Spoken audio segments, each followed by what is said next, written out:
Hello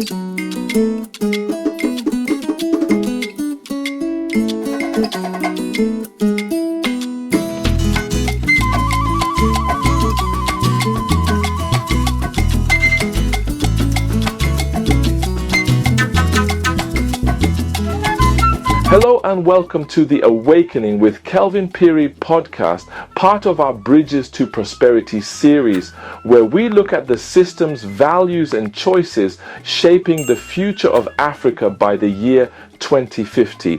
Today's story takes us inside one of the most important offices in Zambia, the office of the Auditor-General. It is a story about a verbal contract worth about 64 million kwacha, signed not on paper but in conversation. It is a story about responsibility, negligence, and what happens when the rules of public finance are treated as optional. Before we dive in, please note that the information shared in this episode is drawn from publicly available government audit reports and credible media coverage. The views expressed here are for civic education and public interest discussion only. Our goal is to promote transparency, accountability, and responsible governance across Africa. How it all started. In May 2017, the Ministry of Health awarded a contract to Primetime Freight and Customs Brokers Limited. The agreement allowed the company to provide customs clearing and forwarding services for goods imported by the ministry. The contract was valid for 3 years, from the 19th of May 2017 to the 20th of May 2020, and the company would be paid a fee of about 2.4% of the value for duty purposes on every shipment. For 3 years, the arrangement worked normally. But in 2020, just as the contract expired, the world was hit by the COVID-19 pandemic. Borders closed, emergency shipments were rushed into the country, and the health system was under immense pressure. At that moment, the ministry allegedly asked Primetime Freight to continue its services verbally. No written renewal, no new tender, just a spoken instruction to keep working until the paperwork was formalized. That was the beginning of a costly mistake. The missing paper trail. 3 years passed. Between January 2020 and December 2023, Primetime Freight continued handling shipments for the ministry, clearing goods worth about 3.9 billion kwacha. From that amount, the company charged roughly 108 million kwacha in clearing fees. By May 2025, the ministry had paid only about 14 million kwacha, leaving a balance of around 94 million kwacha. In a letter dated the 1st of August 2023, Primetime reminded the ministry that their original contract had expired years earlier, but they had continued to provide services in good faith during the pandemic. That letter became evidence that there was no formal extension. Everything had been done verbally. On the 9th of May 2024, the Permanent Secretary for Administration in the Ministry of Health wrote to the Director General of the Zambia Medicines and Medical Supplies Agency, ZAMMSA. The letter claimed that Primetime Freight had provided services from 2020 to 2023 but had not been paid, and it directed ZAMMSA to clear the outstanding bill immediately, a total of about 64 million kwacha. Inside ZAMMSA, officials began reviewing the invoices. Some charges dated back to a time when ZAMMSA did not yet handle procurement. Others were for COVID-19 test kits and vaccines bought directly by the ministry. After analysis, ZAMMSA accepted only about 3 million kwacha as valid. The rest, more than 60 million kwacha, was disputed. By May 2025, there was still no agreement on who was responsible for paying.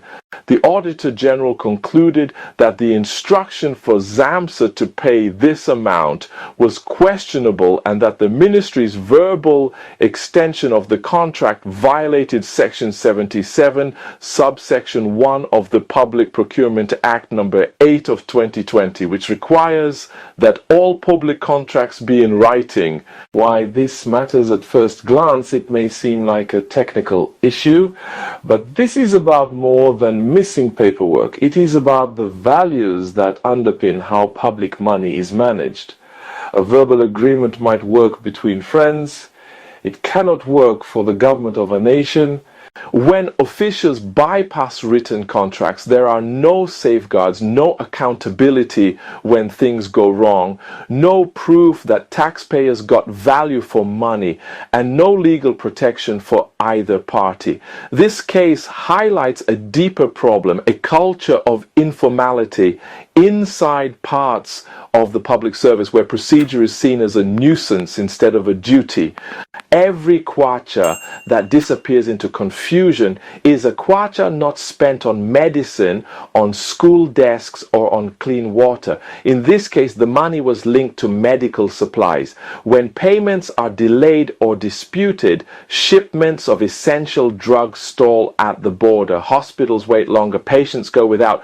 Once trust between institutions breaks down, the private sector hesitates to do business with government, fearing non-payment. That drives up costs and slows down national development. The true cost of a verbal contract is measured not only in money but in lost time, lost trust, and sometimes lost lives. Lessons we must learn. Lesson 1. Transparency is non-negotiable. Every contract involving public funds must be written, published, and auditable. Lesson 2. Integrity gives life to the law. Even the best procurement framework fails if people choose to ignore it. Lesson 3. Accountability must include consequences. If a public officer authorizes work without a contract, there should be administrative or even criminal sanctions. Lesson 4. Citizens have a role too. We must demand openness, ask to see the documents behind the deals, read the audit reports, and talk about them. Democracy is not just about casting a ballot every 5 years. It is about guarding the money that ballot gives government the power to spend. A culture change. Imagine a Zambia where every kwacha spent could be traced with a click of a button, where procurement officers value documentation as much as doctors value sterilization, where every contract is published online before it is paid. That is the bridge we need to build, from a culture of convenience to a culture of compliance, from verbal promises to written accountability. It will not happen overnight, but it starts with a mindset shift. Integrity is not a slogan. It is a daily habit. As we build bridges to prosperity, we must remember that prosperity begins with honesty. A nation's true wealth is not only in its copper or its maize, but in the trust its people have in their institutions. Every time we normalize shortcuts, we weaken that trust. But when we insist on process, truth, and transparency, we strengthen the bridge between citizens and their government. So the next time someone says, it was just a verbal agreement, remember that phrase once cost Zambia about 64 million kwacha. Let us do better.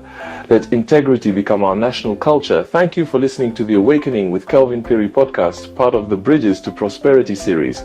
If this episode has inspired reflection, share it with a friend and join the conversation on how we can build systems that truly serve the people.